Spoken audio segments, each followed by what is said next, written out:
Begin by sifting the dry ingredients into a large mixing bowl. 2 cups of all-purpose flour, 1 teaspoon of baking powder, 1 teaspoon of baking soda, half a teaspoon of salt, a quarter of a teaspoon of ground nutmeg, a quarter of a teaspoon of ground ginger, 1.5 teaspoons of ground cinnamon, and half a teaspoon of allspice. Then sift to get rid of any lumps.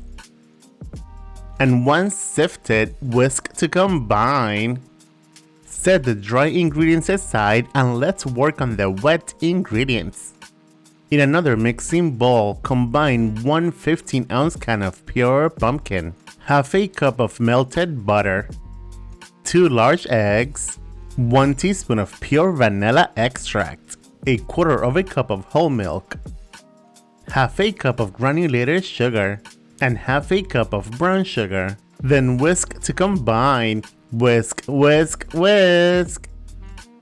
Now, combine the wet and dry ingredients.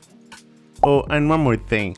Get the full written recipe at kelvinskitchen.com. Using a spatula, fold the batter in just until combined. Do not overmix. Then lightly grease a 12-cup muffin tin. Line the muffin tin with 12 paper baking cups.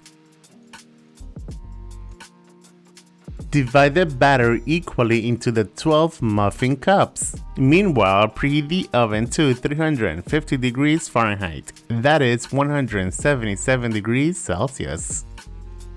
To make the streusel topping in a small bowl, combine half a cup of all-purpose flour, half a teaspoon of ground cinnamon, half a cup of brown sugar, 1 tablespoon of granulated sugar. Using a fork, mix to combine, then add 3 tablespoons of melted butter and combine. Using the fork, continue mixing and breaking apart into small crumbs.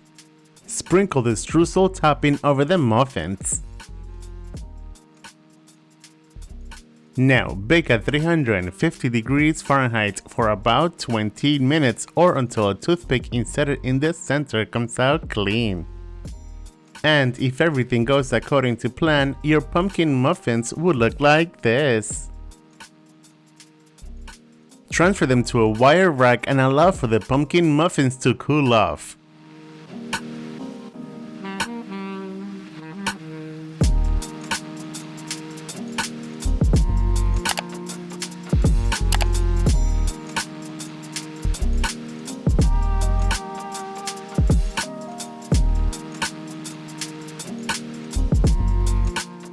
And there you have it, pumpkin muffins with a irresistible streusel topping. Enjoy, buen provecho, thanks for watching, see you later, bye. Yeah.